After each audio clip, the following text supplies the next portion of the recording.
Hello, everybody. Hope you're doing fantastically well. It's Connor here. We are back with another One Leeds video, and a little bit strange, isn't it? A little bit unusual. There was not an upload yesterday. Yes, everybody, there has been consistent uploads for around about 2.5 weeks now, and I did go away. I did go see some mates, so I apologize in advance, but we're back here with some news.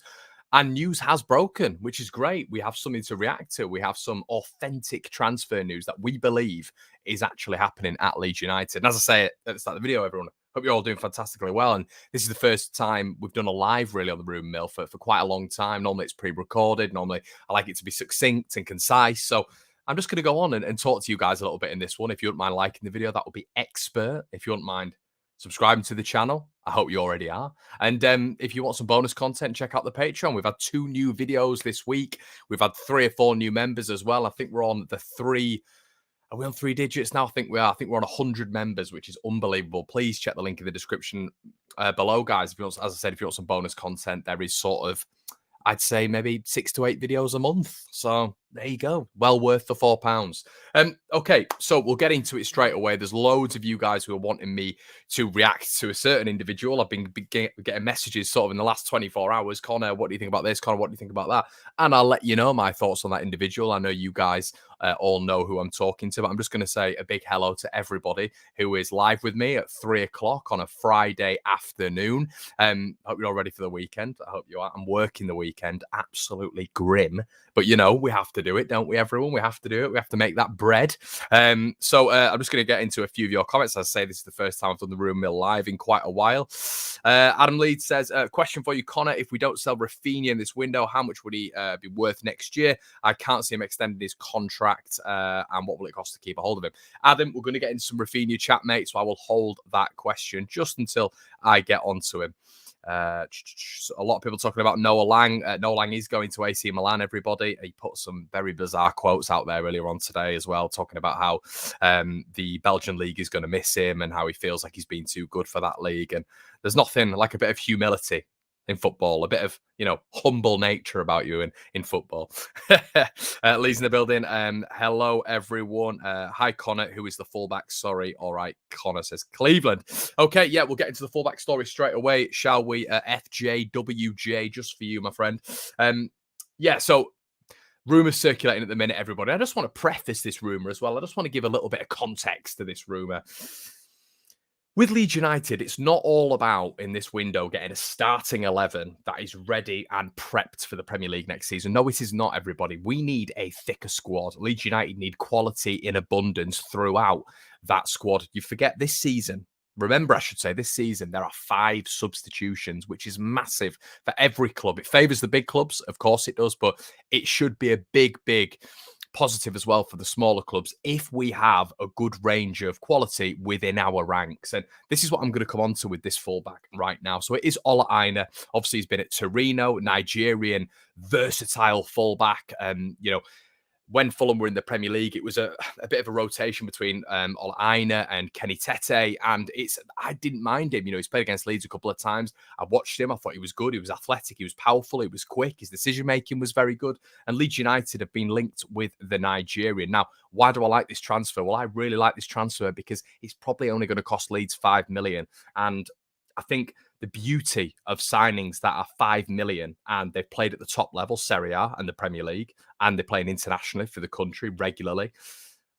The reason that is good is because it's a low risk signing. It's a low risk. We're not talking a Rodrigo where it's a high risk. We're not talking about a Diego Llorente where it's a high risk. We're not talking about a Dan James where it's a high risk. We are talking about low risk transfers who have a proven CV, a good track record. So Ola Aina is the player that Leeds United are interested in, which I quite like. I do like it as a signing. I don't understand why that would be a problem. I think some Leeds fans are struggling to give up the Luke Ayling. We're struggling to give up the Jamie Shackleton, the Leif Davis, for whatever reason. And, you know, in the short term, the Stuart Dallases, you know, just obviously because Stuart's going to be out for a long period of time. But in terms of quality, Leeds have to evolve. And for me, Ola Aina is that. Now, according to several sources, Leeds have initiated contact with the possible signing of Torino defender Ola Aina, according to a report from Gazzetta dello Sport. Now, Gazzetta dello Sport, we have heard before, and they were producing lots of rumours about Naheed Hernandez last summer, as you guys know, from the rumour mill, where the Cagliari midfielder. But now it's several sources. It's not just Gazzetta dello Sport, which is good. It seems to be a lot of individual sources in various sources in Italy as well, which normally can give it a bit of validation. But it can also, as we preface on the Rumour Mill, guys, we do say this all the time. It's not me confirming signings. It's me delivering strong rumours to you guys. Or maybe they're not too strong, but, you know, there is always agent talk in there as well. But this Ola Aina one does make sense because Leeds, for me, they have to thicken up the fullback region. I think he'd be good enough to start, but even if he's not good enough to start, it's a low risk transfer. Someone who could come in the squad and someone who could at least, you know, thicken up the quality a little bit. Initially linked back in January, which he was linked back in January. We did numerous things on the Rumour Mill when it came to Ola Aina, but originally linked back in January. The former Chelsea youth star seems to have remained on the radar at Ellen Road as Jesse Marsch attempts to bolster the ranks. Now, where's the causal link there, everybody? Well, if he was linked in January, why is he linked again? That was Bielsa. This is Marsch. Well, this could be a Victor Orta signing once again. You know, the head of recruitment, the director of recruitment, the man who has, you know, analysts and statisticians below him and recruits below him who go out and venture across the world looking for targets for Leeds United who fit certain criteria, a certain profile.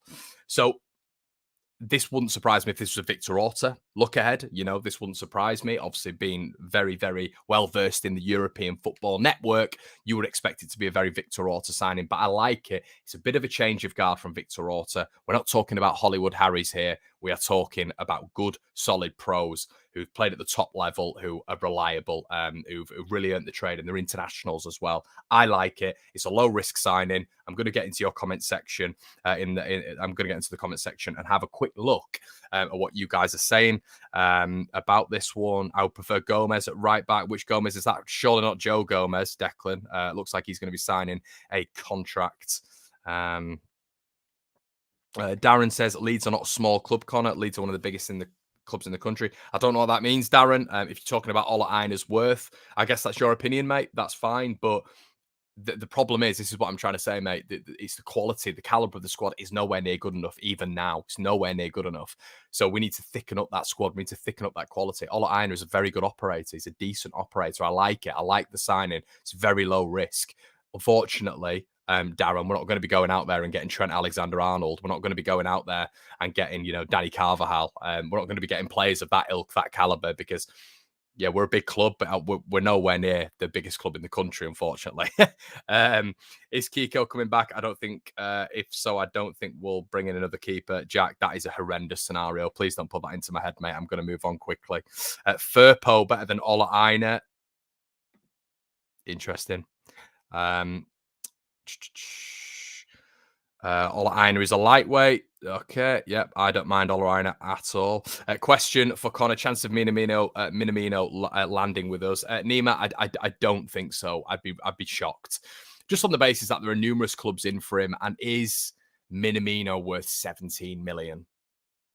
Try not to get excited about the transfer. Try not to get excited that he's played for Liverpool. Try not to get excited that he's in the Red Bull network. Is he worth 17 million quid? Has he done enough to justify 17 million quid? I like him as a player, but I'd be looking at a lower rate than that, a much lower rate than that for Minamino, to be quite honest with you. Yeah, Fabrizio shared about Leeds United bidding for Sonny Perkins from West Ham. Can any share the update on Sonny Perkins? What I do know is apparently there's a little bit of a contractual dispute. There's a few people saying that Sonny Perkins, who's an 18-year-old from West Ham, who looks like he's going out of contract, Aston Villa and Leeds United battling for his signature.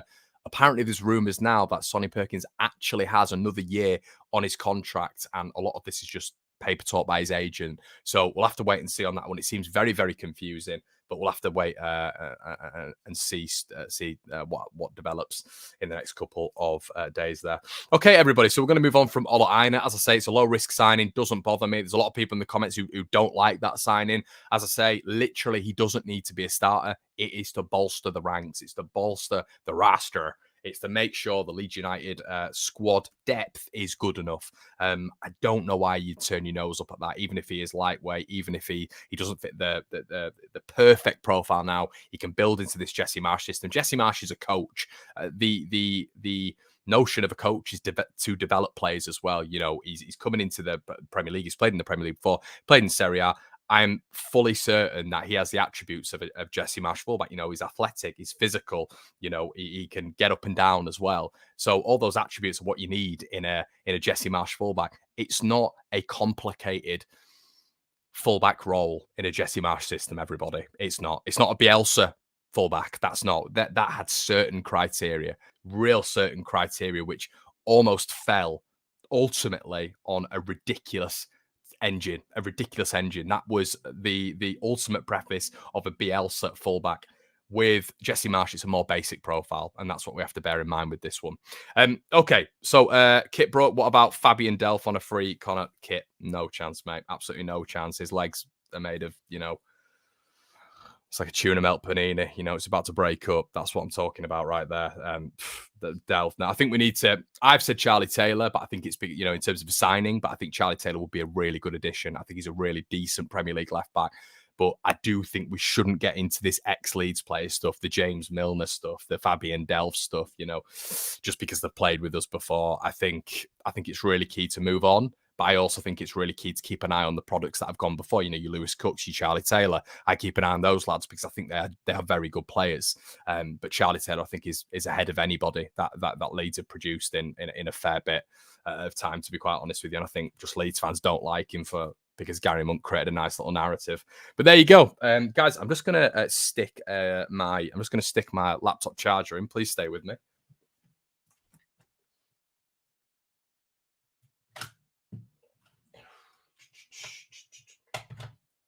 Oh, right. So we're back.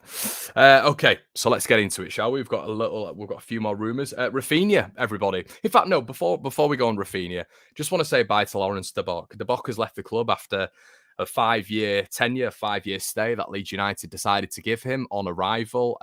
He was brought in, I think it was for about 3 to 4 million, 3.5 actually. Yeah, I think you got a bang on there, Connor. At 3.5 million. Probably one of the worst left backs I've ever seen. Up there with Stephen Craney. But listen, it is what it is. It's a shocking piece of recruitment. The contract that he was on was staggering. You know, giving him a 5-year contract. I think he played for the Belgian setup as well. So obviously that gave Victor Orta a little bit of excitement. He had a very small budget to work with back then as well, did Victor Orta. So listen, he was trying to. It's very difficult when you've got a smaller budget and narrower budget to be able to get success with signings. And Lawrence De Bock definitely wasn't a successful signing, as Jake says. Cult heroes. A lot of people asking me about Marc Roca. We're gonna get into Marc Roca in just a little sec. Roca. God, I'm getting that American twang. Do I think there's any rumors in the Mertens transfer? I think there's nothing at all in that, mate. Nothing at all. Okay, let's get on to it, shall we? So next rumor, Raphinha. It looks, you know, the Telegraph. I've told you guys before. I do enjoy there's a couple of writers at the Telegraph that I think put out some really, really good stuff in terms of rumors, success rate, and it looks like apparently Arsenal, according to the Telegraph, are looking at increasing their interest. By interest, I mean probably inquiring to Leeds United as we speak, and get an evaluation for what they think Raphinha could be worth. So. Interesting. Arsenal coming out of the woodwork. I don't understand that at all. I know there might be a few Arsenal fans who'll come on here to get my 2 cents on it. There is absolutely nowhere. And listen, it's going to be clipped. If it is clipped by a selection of Arsenal fans in the future, fair play. There is absolutely no way Raphinha goes to Arsenal. Where, as Leeds fans, very humble. If you are an opposition fan here and you are looking at us and thinking we're salty and bitter, there is no bitterness. There's no salt. Leeds fans are very aware that Raphinha is probably going to be leaving this summer, but there is absolutely no chance he goes to Arsenal. It makes no sense. They've got Saka on that side, which, I mean, do they know where Raphinha plays? Do they think he plays on the left? So yeah, they've got Saka on that side. Alongside that, the major contributing factor is Raphinha's next move is probably going to be the biggest move in his career. He's 25 years of age now. This is the point where he needs to get a long contract with a top club. I think everybody is in agreement in the Leeds United sphere and probably the Brazil sphere that this guy is going to be playing for a top side who are going to be challenging for titles in Europe. Arsenal are not that club. I know Arsenal fans probably still think they're that club, but they're not. They're nowhere near that club. As I've said, they're not. They don't have Champions League football. It makes no sense. So for me, that rumor is literally a 0 out of 10. There's no Raphinha, according to reports, according to good reports as well, heard about the Liverpool interest and knocked it down straight away. Allegedly, Liverpool were willing to put in 56 million for that one. So and the money's there for Liverpool. They're about to spend 85 million on Darwin Núñez. So the Raphinha thing could have been of real interest to them. He fits the Klopp profile perfectly as well. And maybe they got knocked back by what Raphinha had said, when allegedly when he's turned them down. So yeah, I don't understand why he'd reject Liverpool and go to Arsenal. Makes 0 sense. I firmly believe Raphinha wants to leave England. I think he wants to leave the Premier League. I think he's done his due diligence here. And I think he wants to go probably to a nicer climate and to play in Spain. That's what I think he wants to do. He grew up a Real Madrid fan, according to reports, idolized R9, Ronaldo. So, as I've said to you guys numerous times, it would not surprise me if Real Madrid is the destination. And you can't begrudge him for that. The Champions League holders, and it would bolster their squad massively. So, yeah, that's what I see more, not Arsenal. I mean, there is no threat at all from Arsenal. It doesn't. I mean, what's he going to sign for? He literally signed for Marcelo Bielsa. In terms of coaching pedigree, he's literally taken a downgrade to go to Mikel Arteta. Like, why would you sign for Mikel Arteta when you've got the abundance of coaches who are going to be looking at Raphinha? Now, the big breaking story is the fact that Barcelona are in crippling debt again. Apparently 500 million euros in debt, yet they're still seeking Raphinha's transfer. They are still looking at other players. I do not understand how Barcelona's finances work. I will never understand how their finances work. Apparently they're renting the stadium out to be, obviously, it's a Spotify new camp now, isn't it? Spotify have taken them over, but they're still in masses of debt. And on top of that as well, apparently they're renting it out for ceremonies and all this sort of stuff, the new camp, weddings and all this sort of stuff. So listen, it's an interesting one, but I just don't think Barca's the one. I would say keep a close eye on Real Madrid, to be quite honest with you. I know Chelsea are monitoring him, Arsenal are monitoring him, but I don't think Raphinha will want to do that. Doesn't really make sense in his career, to be quite honest with you. Okay. Gilbert, Arteta is a great manager. Based on what, mate? Based on what? Based on what? The guy's finished 8th twice. Not at all. He's not a great manager at all, in my opinion. But yeah, there we go. Brennan T. John Swift is a low risk punt. He is, mate, but for some reason people were turning their nose up at him, probably because he's played for Reading and his name isn't Swiftinho or Swiftaldo or a player they've never heard of, so they're not taking any interest in him. But yeah, John Swift is signed for West Bromwich Albion. For me, he'd have been a good signing off the bench, which is literally what I've said throughout this whole video. We're talking about thickening up the squad and getting better caliber of player in the squad. John Swift is better than Matthias Klick. So it's an upgrade. You look at Rasmus Christensen, he's an upgrade to Luke Ayling. You look at Brendan Aronson. Brendan Aronson is an upgrade on, I mean, if you call him Forshaw an 8, he's an upgrade on Adam Forshaw. It's all about upgrading these positions. So exactly right. If you can get someone like John Swift on a free, why would you not do that? Yeah. Okay. So let's get on to the next one, shall we, everybody? Marc Roca.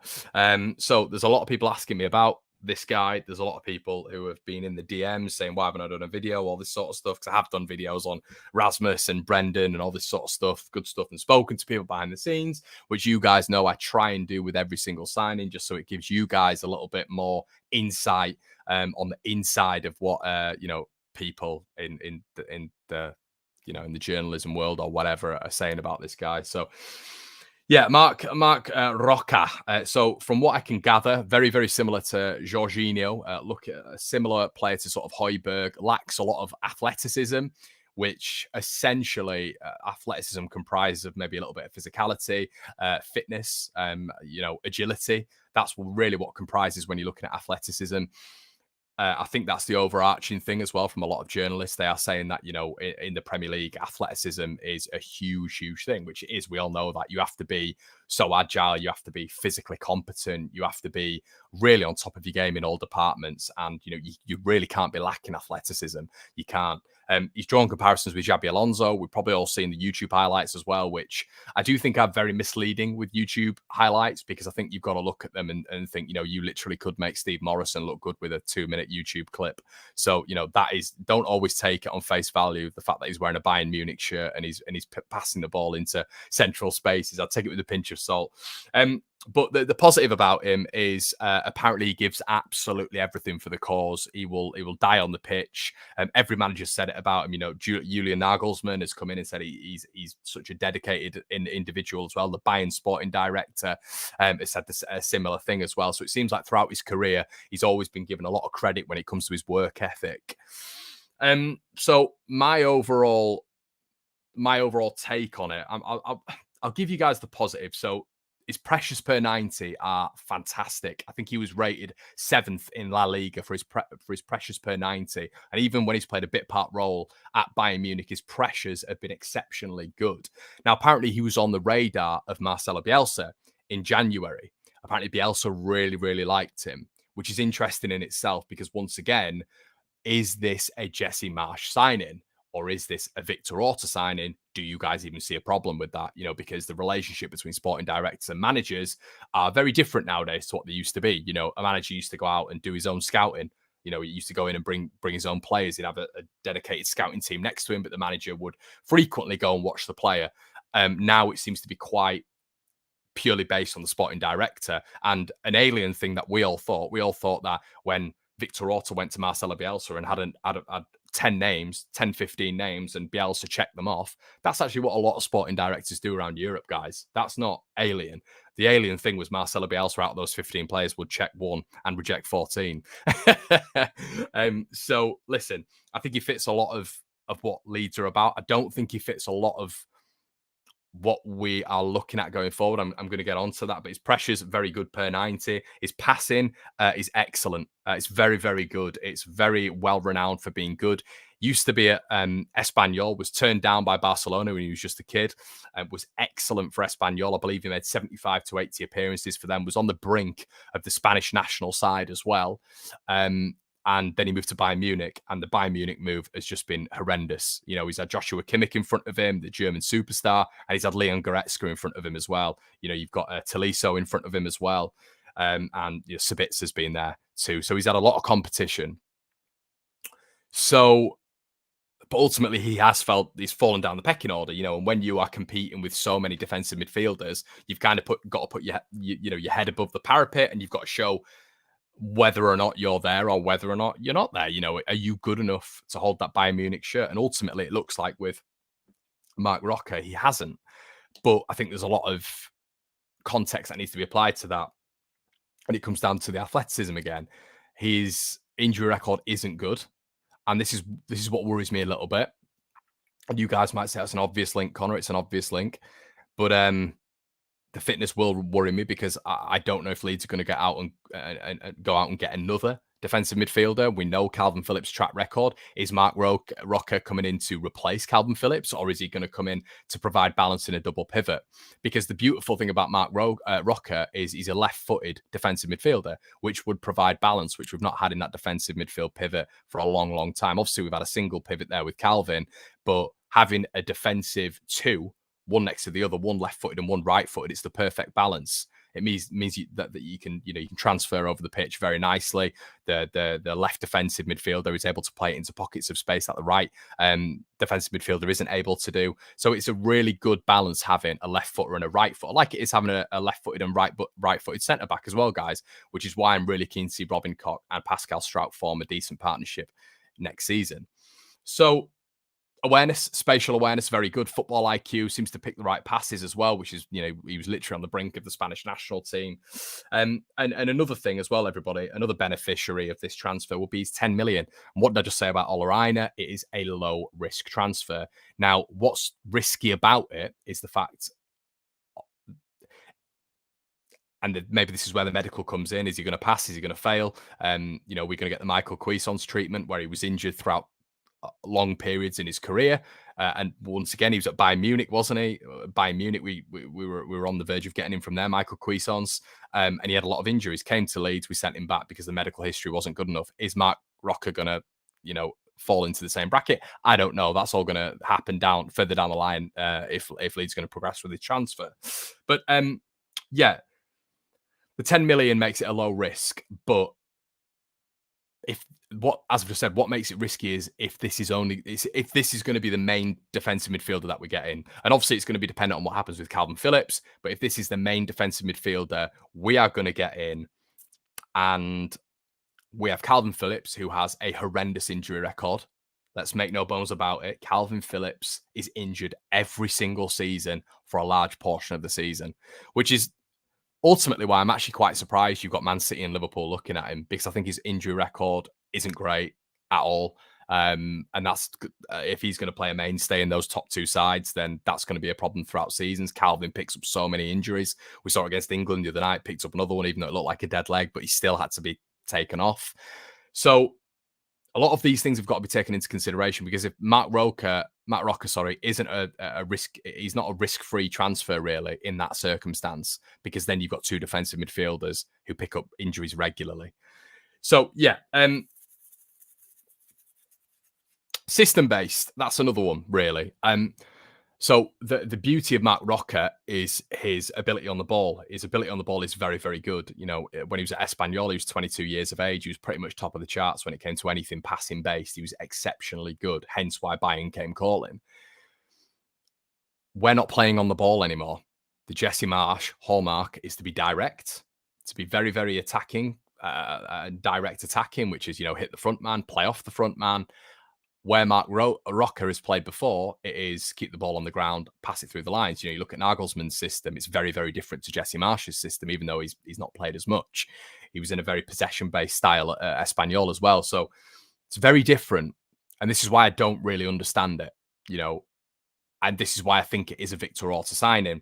And this is why I'm a little bit worried, because I've spoken to you guys before in previous videos when it's come to Hollywood signings with Victor Orta and a little bit, risky signings. When you look at other people who we've spoken about in various videos who seem very, very risk-free and very, very dependable. Dependable is the key word here.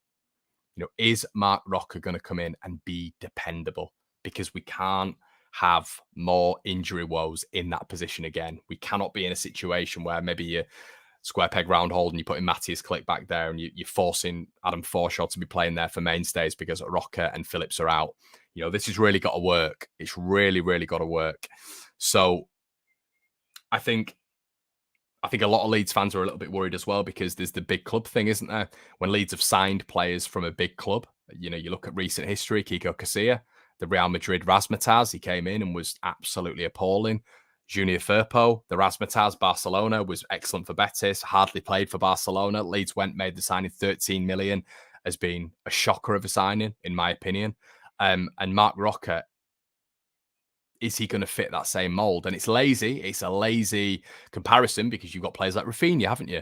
Players like Raphinha who we've picked up and have been absolute gems, but they were at smaller clubs, weren't they? And I think, what Raphinha was at Rennes, wasn't he? So it's very, very different to being like a Rodrigo at Valencia, or being at Barcelona, Real Madrid, or Bayern Munich.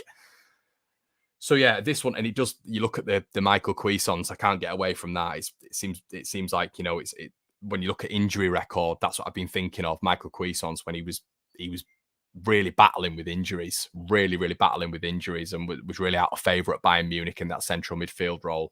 So yeah, there's definitely a couple of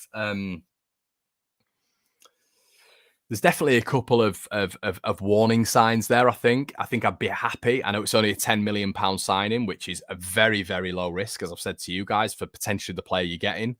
But I don't know if this is going to be our only defensive midfield signing. I presume it would be. So a lot to take into consideration. Michael Pollard's in the building. Connor, we got a new identity under Bielsa. Only issue was man marking. Can't understand why we're giving it for a Marsch system. Surely some compromise is what's needed. Yeah, Michael, but you're not. I mean, he's Michael. Jesse Marsch isn't going to just compromise. He's a completely different coach. It's honestly, it is on the opposite end of the spectrum. Marcelo Bielsa was a possession-based manager. He loved the overlaps. He loved triangles in the final third, overloads, underlaps. He loved all of this stuff. He loved absolutely peppering the back line of the opposition. Jesse Marsch is so different. It's about being out of possession. There is no, when Leeds were against Watford and we couldn't keep hold of the ball, Jesse Marsch wouldn't have batted an eyelid at that. He wouldn't have cared. It's all about centrality. It's all about just getting the ball between those lines, that width, that narrowness, that compactness, and just being direct. That's what it's all about. So that's why I'm a little bit confused with Marc Roca. But what I will say is he's got to really commit to his system now, Jesse Marsch. We can't have a maybe Bielsa system and maybe Marsch system. This is why I'm really interested to see what happens with Jack Harrison. Really interested to see what happens with Crysencio Somerville, Raphinha, because I think there's only maybe one out of those three who can play as an inverted player, as a cam potential, and that's Raphinha, because I think he's good enough.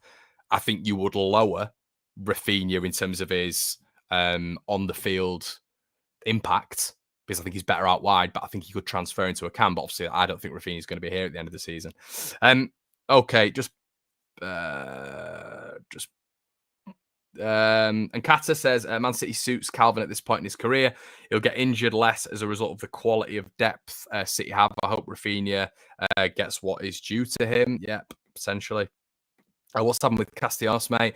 Gone a bit quiet. Unfortunately, Kira, it looks like Castellanos, according to the Yorkshire Evening Post, is I mean, I think he's not on the list, or he's way down the list, which I think is a big shame. It's a real shame. And I don't understand. Apparently, he's been offered to Leeds United as well. I feel like he's there.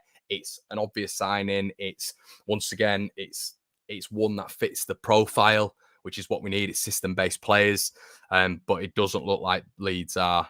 Leeds are entertaining that one. And we'll leave you with Adam Leeds' comment there. O'Brien is a smart sign. Can't disagree with you there, mate. Guys, we're going to leave it there just because, listen, it's a 30-minute video. Normally the room mills are 10 minutes long. I've been going 30 minutes, a little bit more detail because I missed out yesterday and this morning. Hope you've enjoyed. Please like the video, comment and subscribe. As always, I will be back tomorrow morning with another Rumour Mill. Guys, have a cracker. I'll see you in a bit. Cheers.